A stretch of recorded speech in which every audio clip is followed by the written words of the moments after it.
I want to welcome everyone today to the fifth panel in the series on local recovery at this Ukraine Recovery Conference 2024. Our topic today is empowering municipalities and regions, enhancing capabilities at the local level. Let me say introductory, all of the benefits of decentralization depend on locally elected officials having some real capability to serve the people of their communities. Support for extending the capabilities, support for extending municipalities' project management capabilities may be counted as one of the most valuable investments in Ukraine's future, because a strong system of democratic local self-government will be essential for Ukraine's future development and EU accession. But the small municipalities that have the greatest need for capacity building assistance, they also have the least capability to write effective grant proposals to ask for such support. So this is a fundamentally challenging area, but we have an outstanding panel here to discuss it today. And let me introduce we have Georg Milbrat, who is the Special Envoy of the German government for decentralization reform in Ukraine.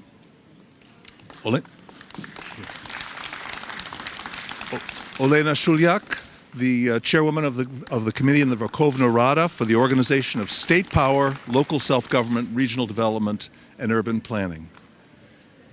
Mikola Riznik, the mayor of Opichnye. Vasco Alves Cordeiro, president of the EU's Committee of the Regions. Andreas Schall, the OECD's Director for Global Relations and Cooperation. Aljona Kritzik, the co-founder of Brave to Rebuild. And most welcome, but last but not least, we're glad you're here, Lionel Rapai, the European Investment Bank's Director for the Neighborhood and Enlargement.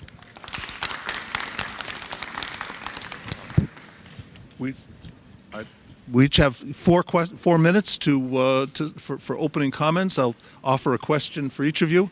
Mr.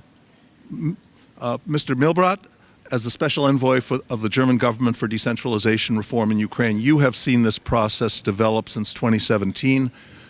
Why is the question of capacity so important for effective implementation of multi-level governance? Thank you. Well, first of all, I would like to thank our Ukrainian partners for the successful first step of the reform of decentralization. We can talk about this is the result of this first step, and it made Ukraine resilient and the local level capable.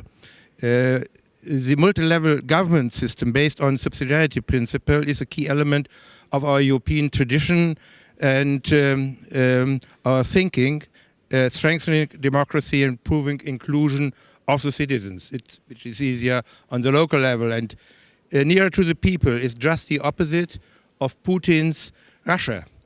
And therefore, local self-government is not only an administrative reform, it is a strategic reform. The terrible Russian aggression has proved that the local government system has not weakened Ukraine, which was feared before, but strengthened. And it is always necessary to have people on the ground as first responders for people in need. The reconstruction of the country and the recovery of the economy after the war is especially necessary on the regional and local level, and will play a role for the future, because we need cooperation and engagement of the local institutions and people knowing their needs and priorities. Important questions like how to bring back the internally and externally displaced persons are interlinked with local activities like the provision of jobs and housing and necessary local services and infrastructure. Therefore, all levels of government should cooperate in a climate of mutual trust, respect and understanding. For successful recovery in a reasonable period of time and for EU accession, Ukraine needs much foreign help, especially money. Without money it's not possible. Additional human and physical capacities and a vision of the future. The Coalition for Sustainable Municipalities founded during our conference is an excellent instrument to improve the local situation. The Ukrainian government and the foreign supporters should ensure that local and regional levels get sufficient financial and human resources as well as competences for recovery. First good step from the European side is that for future funding of the recovery process, a certain percentage goes to the local and regional level, 20%, and I think that underlines the importance of the local level. Of course, this decentralization process is unfortunately unfinished because of the war. It has to be finished after the war, and some legislative and financial procedures have to be adopted. We should help Ukraine, and especially the regional level, to reduce the capacity gap by additional expertise. An excellent instrument are partnerships between Ukrainian and European municipalities and regions, by which experts and expertise could be easily exchanged and common projects executed. A good example is, for me, the development plan for the district of Podil in Kiev, which was made by the partner city of Leipzig. It's not only necessary to send people, it's enough that administrations are cooperating, and one city is working for the other. Another necessary element is, what are we doing with the refugees? That is intellectual and human capital which is not used in Ukraine, and how do we bring them back with their expertise? Not at the end of the recovery process, but for the recovery process. I think that should be included in the strategy. The national European governments should facilitate this approach by special subsidies to their local levels, because otherwise there would be some attitude not to do so much. The Association of Local Governments, as well as many private initiatives, are already active, and here I would underline that I would wish more cooperation of all these agencies who are now forming partnerships, so that no municipalities is left alone. Those who are very active get the partners, and the others are not getting the partners. So therefore, there must be some center who is looking for those who have a lack of partners. Partnership should not only include administrations and experts, but also citizens and society. This will foster personal links and mutual understanding between Ukraine and its Western neighbors, and it will improve the willingness to help and to finance the recovery process. I wish us all a successful Ukraine in a stable and peaceful environment, because then I would sleep better, because I'm not living so far from Ukraine. Thank you very much.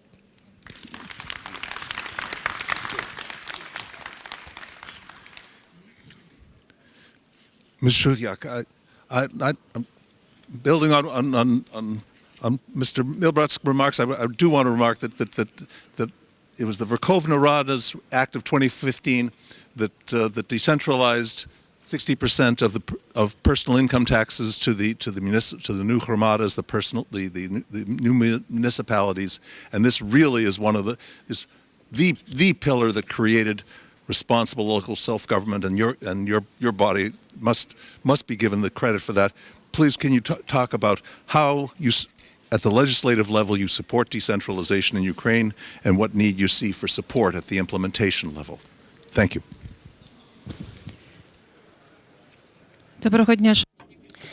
Good afternoon, dear colleagues, dear moderator, ladies and gentlemen. Thanks a lot to all international partners that support Ukraine, especially in the issues that deal with the supply of weaponry and air defense. As you know, this night aggressive power shelled the country again, so the priority of the government remains safety and security of our citizens and the country. We are facing two huge challenges. The first is caused by full large invasion and absolutely mammoth destructions caused by it to our country.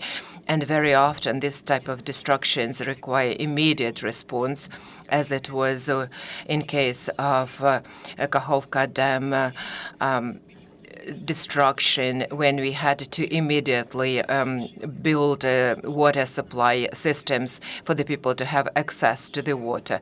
Another challenge of the Parliament at this stage is our EU accession as the candidate state, as the country that is awaiting for the beginning of the negotiations to become a full-fledged member of the EU. We do realize that despite lots of legislative amendments approved, there is a lot of work in store for us to make sure that Ukrainian legislation is aligned with the EU acquis. Speaking about reconstruction, it's not only about the destruction of infrastructure and the necessity to rebuild destroyed infrastructure and housing. That's about sustainable, coherent institutions, social institutions. That's about mechanisms to be in place to return Ukrainians back home. That's about creating new jobs, and that's about economic development. We do understand that rebuilding, reconstruction should be based on the priorities of our communities, and all of that should be in sync with the national strategy. Only then we could talk about effective reconstruction and the continuation of decentralization reform. In March 2024, the government of Ukraine adopted a very important document. That's a roadmap of decentralization. This document was not updated for a decade, and this document is the one that is completely in line with Ukraine facility, Ukraine plan, and it is focused on two important things. The first important thing is financial decentralization, whether budget or tax legislation. They are all in need of changes to introduce and incorporate the best European experience to have authentic decentralization in the country. When it comes to legislation, we need to draw a line between the powers of the central government and the powers of local authorities. Thirdly, we need to switch to make sure that our civil administrations will have the power of oversight over the implementation of the decisions made by local authorities. And another thing, we needed to develop the principles of restoring local self-government following deoccupation in that territorial communities. And the fifth element, that's further development of competences on the level of local communities. That's what Mr. Milbrad was talking about, for the communities to be able and capable of implementing the reconstruction projects. Let me just quote one good example of central authorities and local authorities. That's joint efforts of the two. And from my perspective, that's the way we need to further develop this type of collaboration. You know that for a year we have the program of compensating for damaged and destroyed property, and central government found necessary funding. We set up respective foundation, and there we use the assets of frozen assets of Russian banks, and we use the assets of frozen Russian banks to cover for compensations here. We also develop digital tools that assist in implementing this project, and recovery agency developed a clear-cut procedure for the people people and the stakeholders how to use this system and procedures. Local authorities did a lot to make it happen. Every community established respective commission that worked with affected citizens, and they act as a bridge between the affected citizens that claim their compensation and the system. More than 65,000 of Ukrainian families have been awarded this type of assistance, and I'm very pleased to say that yesterday the Ukrainian government signed the agreement with the Development Bank of the Council of Europe to attract funding, and it shows that this procedure of cooperating, the cooperation between central authority and local governments is the right instrument, and that's the instrument that works transparently, and thank you to the partners that highly evaluated that. The main tool for our communities is going to be Ukraine facility that is going to be in place until 2027 with all its three elements. The first is 20% of funding, that's more than 1 billion euros, is going to be earmarked for local communities to be used at local level for reconstruction projects.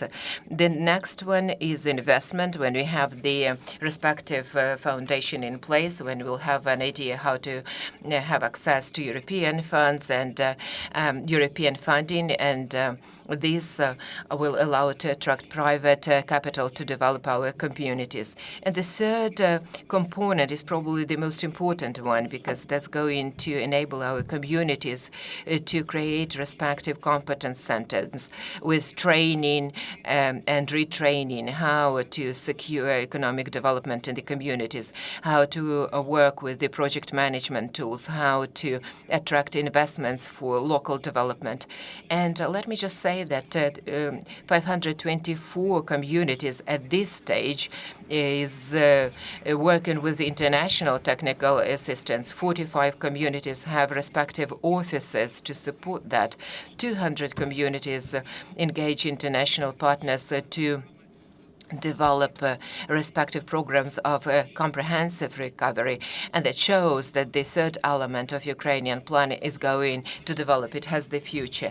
Our communities know what the future should be like for them. They should be capable, they should have quality planning, they should be well off, they should be able to work with investments, they should be inclusive, they should engage our people living there to decision-making process. They have to be transparent. They have to have the corruption prevention tools in place. They have to be able to employ a DREAM system, information system, other tools. And our community should be integrated, should be part of multi-level governance. I believe that with the help of our international partners jointly, we'll manage to deliver that. Thank you. Thank you. That's very important. And when you say that the importance of capacity building, that this will require perhaps the donors to really consider outreach, because the communities that most need it will have the least ability to ask through bureaucratic channels. They need people to reach out.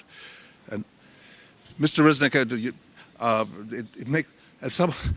let me say personally, I've been in the business from afar, from America, of being an advocate for decentralization reforms for 10 years, and it gives me great happiness to see you to have you, a distinguished mayor of Ukraine, here opposite me in this important panel. Can you say which competences and capabilities do you think are currently lacking, and through which instruments can they be built up? Thank you for your questions. Good morning, ladies and gentlemen. My name is Mykola Riznik. I am the mayor of Opishnya community. It's small but very strong community in Poltava region. Thank you for the chance to speak today. I'd like to thank all our Europe partners and Germany, and you lead this Europe particular. Thank you for your help to Ukraine and for your support of the local self-government reforms especially. We are located 200 kilometers away from the front line. However, we are neighbors with the Kharkiv region, where, as you know, the Russia offensive has been stopped now. Ukrainian communities are really strong, sustainable, and capable of rebuilding Ukraine. And Ukrainian mayors are strong, very strong people and very practical people.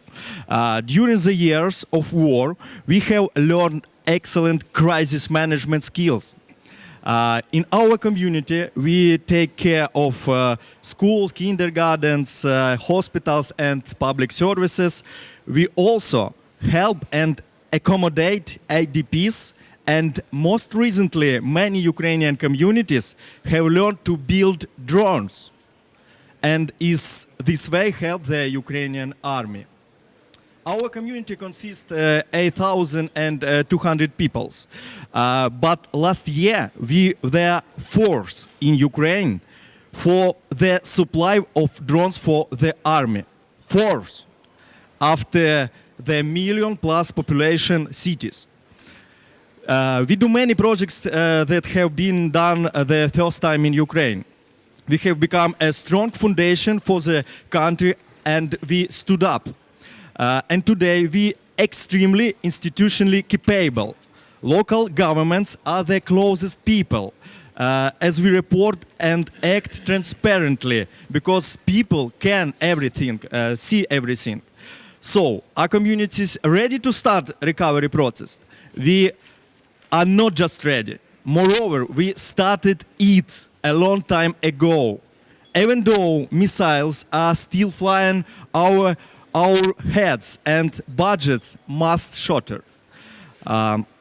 We understand that Russia wants to set us back years in development, destroying our energy infrastructure and killing people. Therefore, our community is already thinking about how to live after war. During the war, we created public agronomic enterprise that grows vegetables and in greenhouses and bring to profit to the community. Today we are presenting a 2 million euros project for building a new greenhouses complex on the Dream platform. During the war, we revived public pottery enterprises that produce traditional Ukrainian ceramics. This one. Opishnya Artil, because Opishnya is the capital of Ukraine pottery. During the war, foreign tourists come to us because we are heart of Ukrainian pottery. We preserve and revive Ukrainian traditions. We carry out pottery workshop for veterans and children because we are fighting for the preservation of our culture, and it's vital for us. We acutely feel the problem with energy, so we are ready to implement projects aimed at renewable energy, resolving environmental challenge and waste management, support advocacy and preservation of the decentralization process. We are build new infrastructure objects, not patching in the old ones. We never wanted to be poor neighbors. We want to be decent partners. So nowadays, access to European grants and funds is crucial, but unfortunately closed for most us. However, some of the initiatives are being implemented with our sister cities, and we are grateful to them. Capable and strong communities in Ukraine are shield and guarantee of security in Europe. Thank you very much.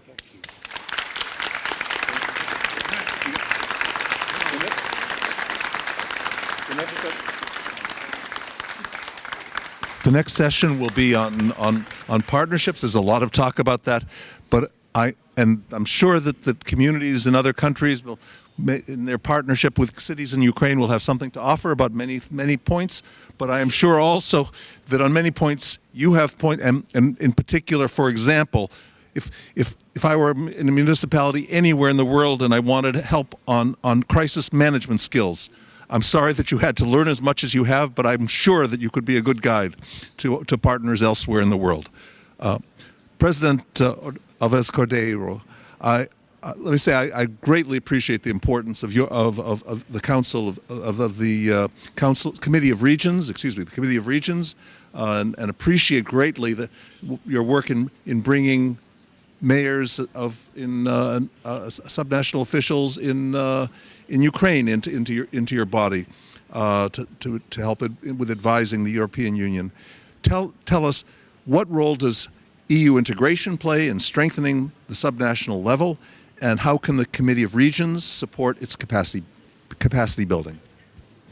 Well, thank you so much. Let me, in my 4 minutes, try to convey to you 4 messages. The first one is to thank you for the invitation and the ability to be here, the opportunity to be here today, debating with such important partners and colleagues in this panel the way the subnational level of government can be helpful to the development and to the recovery of Ukraine. Second message is to speak a little bit about an initiative that the Committee of the Regions has launched together with other European associations of local authorities, and that is the European Alliance of Cities and Regions for the Reconstruction of Ukraine. The work of this alliance is mainly in 2 areas, not only trying to promote peer-to-peer partnerships, to be a contact point between cities and regions from Ukraine and cities and regions from Europe, but also stressing in events like this one the importance of taking into consideration the subnational level of government. There is no process either of recovery or integration assessing to the European Union without considering the role that the subnational level can play in taking these opportunities and fulfill them completely. What I would like to stress also is some key recommendations that beginning this year we had the opportunity, we the Alliance had the opportunity to convey not only to the German government but also to the Ukrainian government about the specific role of local and regional authorities. And what we had the opportunity to stress in these recommendations was, first of all, that we needed a centralized recovery and reconstruction concept. And it's very, very important. And I would like to praise the organization of this event for that we are seeing a growing recognition of the importance that local and regional authorities can play in the recovery process. Second message, the fully empowered subnational authorities. How you can achieve that? Well, we can continue the decentralization reforms in line with the European Charter of Local Self-Government, clear definition in the national legislatures of the competencies and financial means at the disposal of local and regional authorities, and capacity building measures that are important so those authorities, the subnational level of government, can fully use the opportunity they have, not only about recovery but also about the assessing the European Union. And third but not least, in these recommendations we had the opportunity to stress the support to partnership between local and regional authorities from Ukraine and the EU. Fourth message about your specific question. How can integration help to build, help capacity building? Well, before integration, because it is a needed to meet criteria of assessing. So that's clear. But after also, because it's a condition to fully use the opportunities that being part, for example, of the European Union can can grant to local and regional authorities. So it works in both ways, in the before the accession and after the integration, before the integration and after the integration, and is a precondition, at least as I see it, or as we see it, is a precondition to the development of, to fully use these opportunities. I would like to conclude with a final message about the importance of the debate, of recovery, of reconstruction, of all the major structural issues. But let us not forget one of the key challenges that Ukrainian cities, regions, Ukrainians are facing right now, and it's about energy. It's very, very important that we all are aware that a key challenge, it's not for tomorrow, it's now, that Ukrainians are facing is about the energy supply during winter. This needs to be addressed not as something we will see in the future. This needs to be addressed now, because it's a condition for their survival during winter time to have a power supply that could help them to go through winter and help them to go through this challenging time. So thank you so much. Thank you. Thank you for that. Hugely important.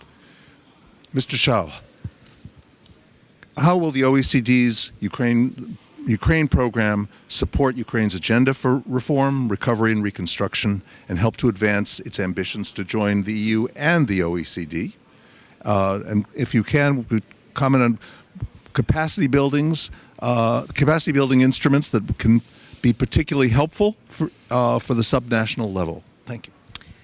Thanks so much, Roger. Let me start by sending a big kudos to our Ukrainian friends, Olena, Alexander, not only for your resilience to fight the aggression, but also for your strong determination and your enthusiasm to rebuild back right away. And this is really impressive, and you're just role models in this. You're just role models. And big kudos for all your courage, and you deserve all the support and solidarity needed also from the OECD. We've been observing in the past decade a huge decentralization effort in Ukraine, and we have been supporting this with Professor Milbrat. And in a period of a war, it's quite natural that you have a re-centralization of some of the needs, the reconstruction plan on central level. But we believe that we need to kind of continue strengthen the municipal and the subnational level, because before the war, the subnational level was responsible for 68% of public infrastructure. So this also means that we need to focus on reinforcing this capacity. Now, what do we need to do? How can the OECD can help? Our recent studies show that we are missing around 40,000 civil servants on the subnational level. Currently, because it's also clear if you defend your country, you cannot be home and recreate the public infrastructure. So whatever we can do, and I'm seeing a couple of people, mayor of Leipzig here, helping and supporting with knowledge. Що ми можемо зробити? Допомагати обміном людей, допомагати обміном знань на муніципальному рівні, допомагати в ініціативах з відбудови. І я переходжу до свого другого пункту. Звичайно, потрібні особливі навички людям, які працюють на муніципальному рівні. І вчора ми запустили платформу для якраз знаходження людей з відповідними навичками, тобто це платформа для України, і ми вважаємо, що нам потрібні дійсно абсолютно унікальні навички. Нам потрібні люди, які зможуть в короткостроковий період провести відбудову, але вони також матимуть довгострокове бачення ситуації. Це надзвичайно важливо також працювати над цими навичками. І це, звичайно, також потрібні інженери, потрібні люди в різноманітних сферах, люди зі спеціальними профілями. Тому потрібно також запроваджувати спеціальні програми, які треба запускати. Ми займаємося моніторингом, ми це вже обговорювали, займаємося спостереженням за цими ініціативами і, відповідно, аналізуємо, що потрібно. Ми якраз нещодавно опублікували звіт стосовно відбудови на муніципальному рівні, стосовно інфраструктури на муніципальному рівні і про ті навички, які потрібні для цього. Тобто ми надаємо аналітичну підтримку і також ми плануємо запустити велику ініціативу в майбутньому, як це можна реалізувати більш значущим способом. Я хотів би, звичайно, сказати ще більше, але я це скажу під час наступного раунду. Дякую вам.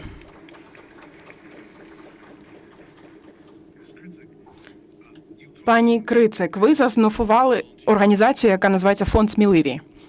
Ви допомагаєте людям, чиї будинки були зруйновані під час вторгнення. Який у вас досвід зі спроможностями на місцевому рівні? For inviting me to speak on this panel. I'm honored to represent a lot of NGOs who are now physically rebuilding and recovering objects on the local level mostly. So I will mostly speaking about our shared experience in rebuilding on the very local level in the Hromadas, where most of us are doing their works. So yes, we started from volunteering in May 2022, and we were helping people to clean the debris and do low-scale repairments of their houses. And we are still doing. We are still every weekend. Our volunteers still going to the Chernigiv and Kyiv region to help in communities to help people to clean this debris.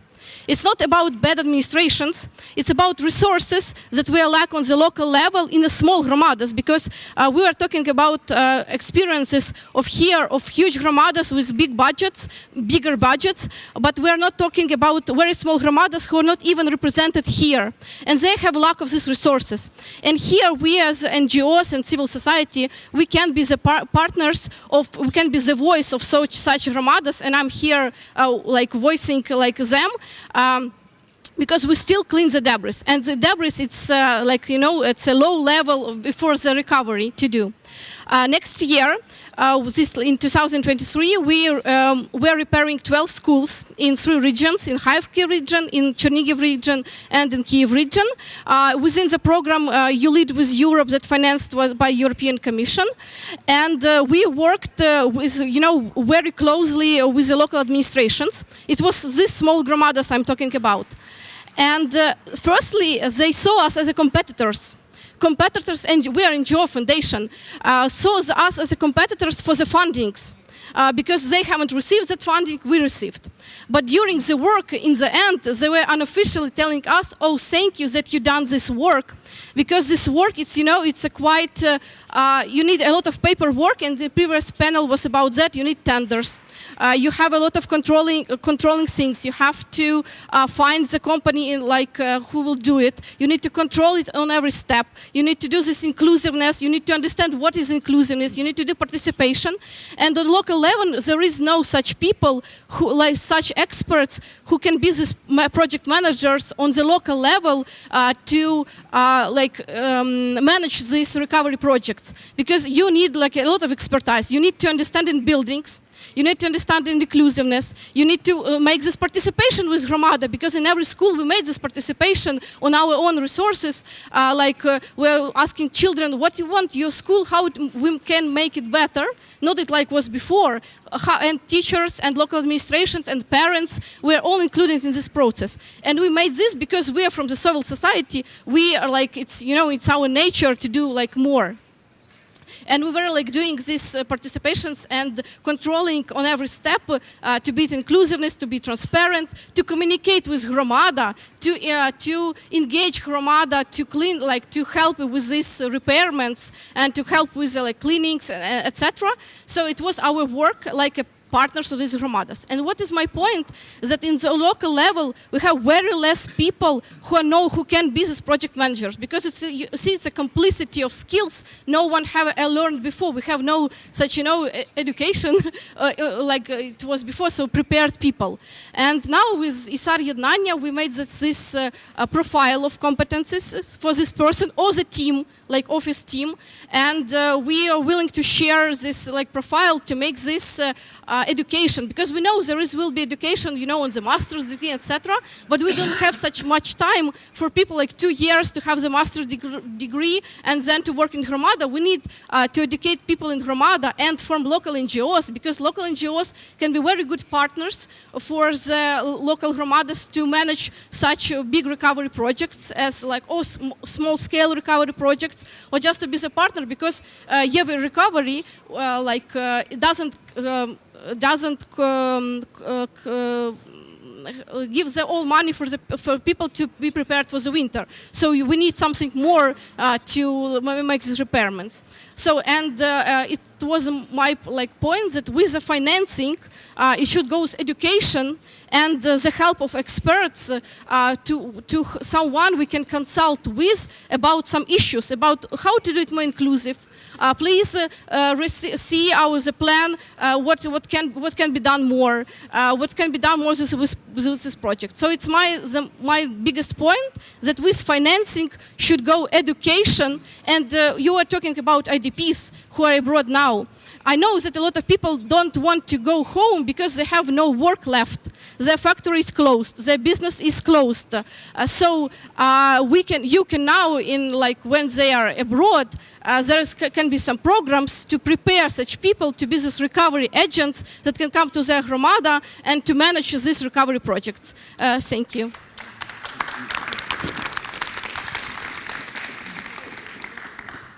Finally, Mr. Rapai. Please, what needs to happen? What needs to happen for local reconstruction to become a feasible field for investment of development banks? Do you see that there is enough effort on all levels to have enough infrastructure projects prepared for funding? Thank you very much. Yes. Thank you very much, and good morning to everyone. Well, let me start with a very encouraging statement. This is happening already. And I think we can only praise the commitment, the resilience of mayors, communities, civil society organizations to already make this happen. As EIB, European Investment Bank, we became over the years a very important player to support these local reconstruction efforts, to support the decentralization reforms adopted by Ukraine. And as of today, we have more than 300 projects financed by the bank, working with more than 120 municipalities. So yes, the large municipalities, Kiev, Kharkiv, Odessa, Lviv, but also smaller cities of less than 50,000 inhabitants. So we are really working across the landscape, and we see these reconstruction efforts. It's clear that the landscape of local authorities in Ukraine is non-homogeneous. There are different needs, of course, different depending on the regions in Ukraine. The budgeting approach is complicated. The borrowing capacity can be very different. And we have to adapt to that. So how can we further do and enable MDBs to support these efforts? I will look at it around 3 dimensions. First, it's indeed about finance. So here on the financing side, we need to adapt the structure to get the funding to the local communities. In some cases, we need to work with direct lending. We can lend to a number of cities. In some cases, we need to rely on governmental programs, or we need to rely on commercial banks who can then do their job and lend to the economy and to municipalities. So I think we need to be flexible in the structuring of this program. And the second thing is that, well, it's not always possible to only finance projects with loans. So we have to adapt, mix with grants, subventions, which enable some of these projects which will not happen otherwise. From the EIB perspective, we will mobilize going forward the EU-Ukraine facility. So as mentioned, an important part will be dedicated to support projects at a local level, regional level, and obviously as EIB, we will play a major role to enable this funding. The second dimension is about people and capacity to implement this project. Yes, it's true that in a number of municipalities, there were no major investment for a number of years or decades. So suddenly to have to undertake quite large-scale investment can be a challenge. And here again, I think the efforts that we can deploy with capacity building, with technical assistance, really enables to cover these gaps we see. But I must say, we see very positive results. I mean, the learning curve is quite steep for certain cities, but we see lots of progress in that respect and lots of successful programs. So from EIB perspective, we have dedicated an envelope of 100 million euros just for technical assistance. We are extended on EU program, Jasper, supporting European regions to Ukraine. And I think we can do much more in that respect to follow the Build Back Better principle. I will just give an example. We are trying to have the new European Bauhaus initiative embedded into these programs to really embrace the opportunities to adopt circular economy, low carbon products used in the construction. So we are really trying to have these elements integrated through our programs. The last point I will mention is the dimension of partnership and coordination. Yes, it is clear that important resources are available from financing institutions like the EIB, but still there are limits. And in the current situation, yes, there is a need to prioritize investment needs of the country. So central government has a role to play, but needs to coordinate very closely to enable local communities to be empowered to do what is most needed at a local level.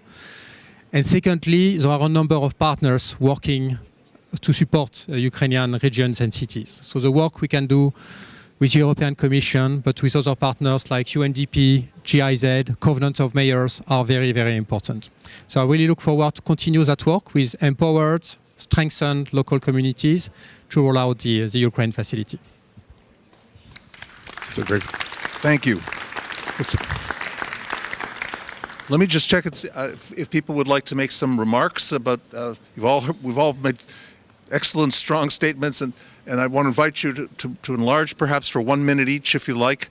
Let me add one. I think, following on Ms. Kritzik's point, I think I would like to emphasize the question of the smallest romadas, the communities that have the most needs and therefore the most difficulty, perhaps in asking for support in international support for capacity building. And if you want to comment on what most needs to be done to ensure that municipalities throughout Ukraine all have some real ability to communicate their needs to the local donors, especially needs for capacity building. We haven't talked about things like assistance among the associations of Ukrainian cities and communities to help each other with that, or intermunicipal partnerships at the local level to jointly apply for help, or of the donors reaching out into the regions with organizations like you lead to work directly with the communities. If anyone would like to comment on that, or just simply enlarge on what you said before in response to what others have said, please. First of all, we need an improvement of the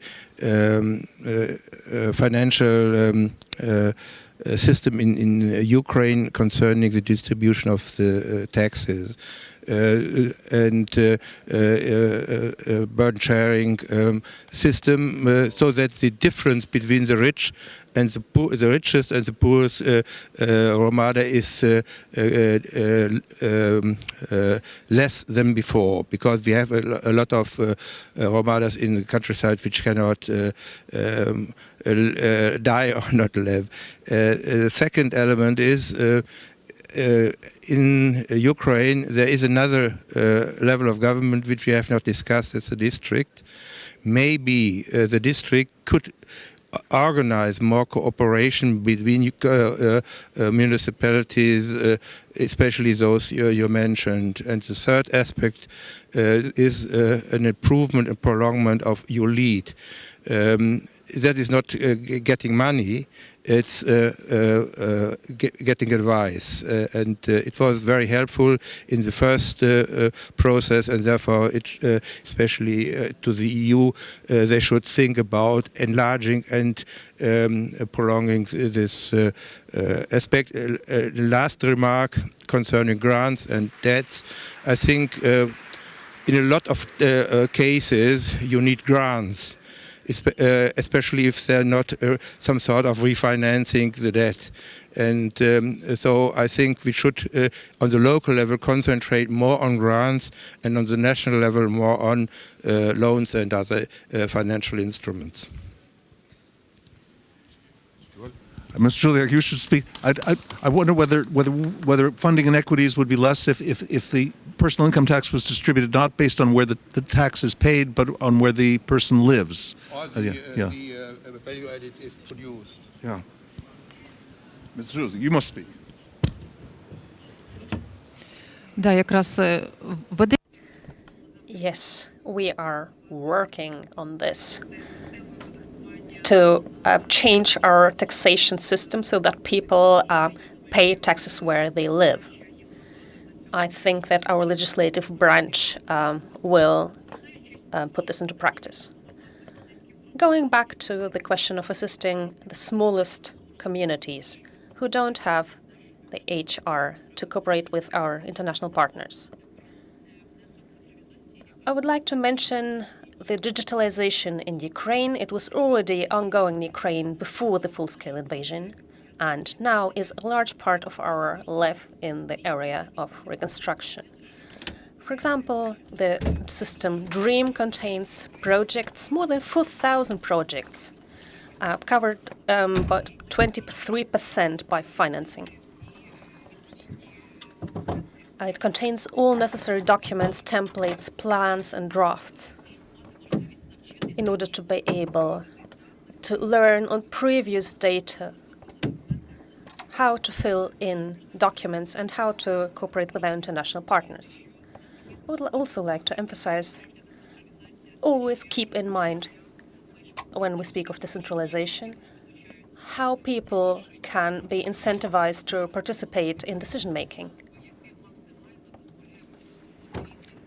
So we want to maximally use instruments of local democracy to make people join processes of reconstruction and to make them feel seen and heard. Thank you very much. Last minute, I would like to add a bit of pepper, what communities need. First of all, we need money. We understand that there is a war going on, but when legislation constantly changes and then people take away funds from medicine, from healthcare, from education, well, we are at war and we understand helping armed forces of Ukraine. But until now, we cannot provide help because we lack legislative foundation. Many communities manufacture drones, cars, etc., but we need the legislative base for this. Because this causes real issues when it comes to capabilities of municipalities. 20% of funds will go to municipalities, you say.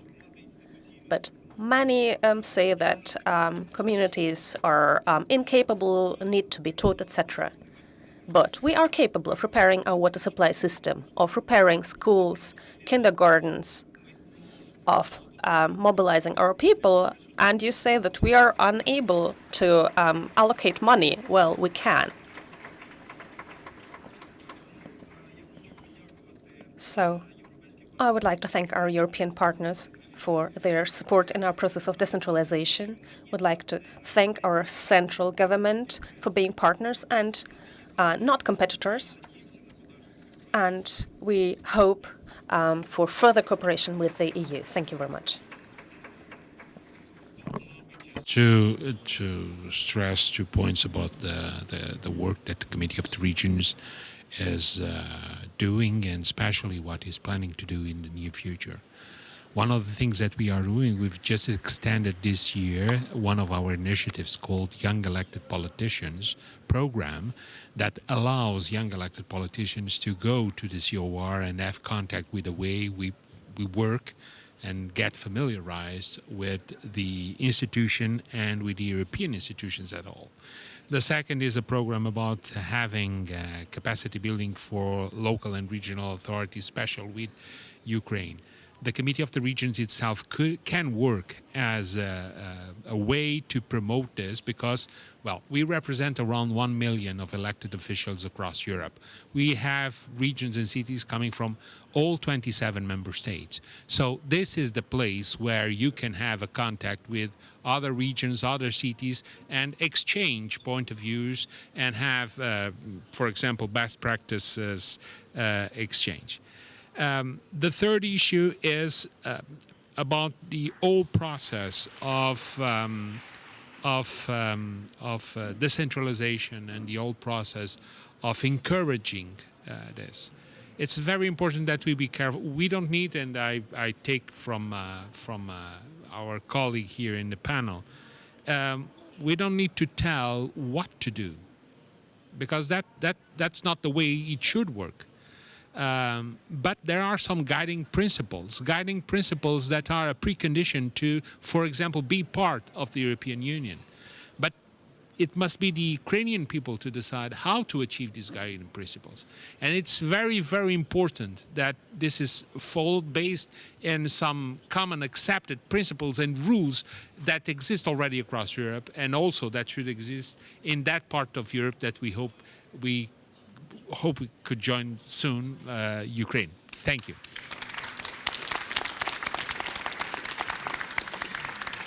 Full support from my side for increasing the municipal firepower, the municipal fiscal firepower.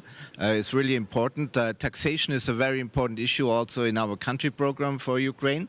And as you know, we are working in the OECD to make sure that the big multinationals are paying their fair share of taxation somewhere. So this is a global international initiative, and Ukraine is part of this initiative.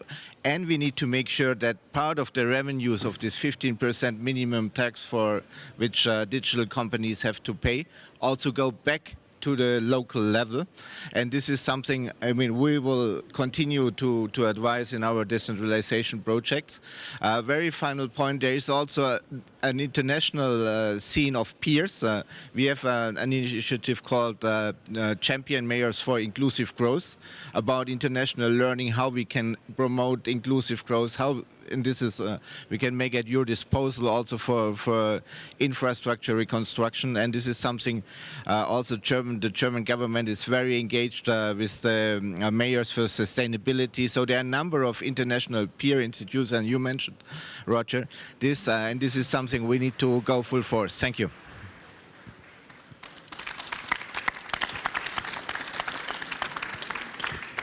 Це моя робота. Well, my work will be a voice for small communities and the people themselves. Communities consist of people. 2 points. First, within the DREAM project, we have socially important objects. There are no private buildings there. Second, what do we see locally? There is renewal. It's not bad, but it does not cover the entire expenditure for buildings, for their repair, because building materials are expensive.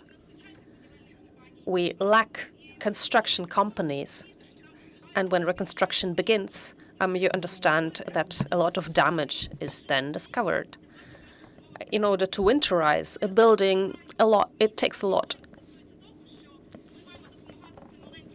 We have to help small municipalities, small communities, to help them aid their inhabitants who cannot speak for themselves.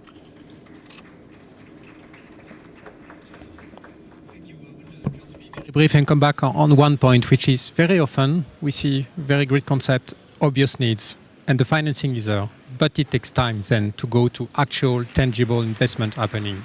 And one of the gaps very often is in the fact that, yes, the documentation, the necessary preparation has not been there. So my plea is really to see how we can improve that particular step. So first, we welcome the creation of regional agencies. We will certainly support on that in that respect. Second, we certainly call on partners because we see lots of support from various institutions. ULEAD was mentioned, of course, what the Commission does, Covenant of Mayor, UNDP, UNIDO, Sweat Fund, to really strengthen this support, because then this is a win-win-win situation. They prepare the project and then this is implemented. We, as EIB, have ready-to-go project, and of course the communities then see the benefits much earlier. So we really welcome acceleration and speed in that respect. Let me say, the other sessions have been distinguished by outstanding questions from the audience. This is a 1 hour session, not a 1.5 hour session like the next one. So please ask good questions in the next session that comes in 15 minutes. Let me make one closing remark to frame not just this session, because we're at the second to last of the local recovery sessions. We should recognize, please, before we close, that in the history of past 80 years of international recovery, international development assistance, that in too many cases, international assistance has become a force for centralization of power in the recipient country, as donors found it more convenient to work with one central authority. But at this conference, where local governments have been the focus of so many panels, and where strong voices of mayors have been so prominently featured, we can see the deep resolve of leaders of Ukraine and the European Union to avoid this problem. And I personally believe that the wisdom expressed in this by the outstanding panelists here and in the other local recovery sessions really gives hope that Ukraine recovery assistance may indeed set a new high standard for international assistance and can help support a recovery that fulfills the hopes of the people of Ukraine. And if you agree, I hope you will join me in applauding our panelists.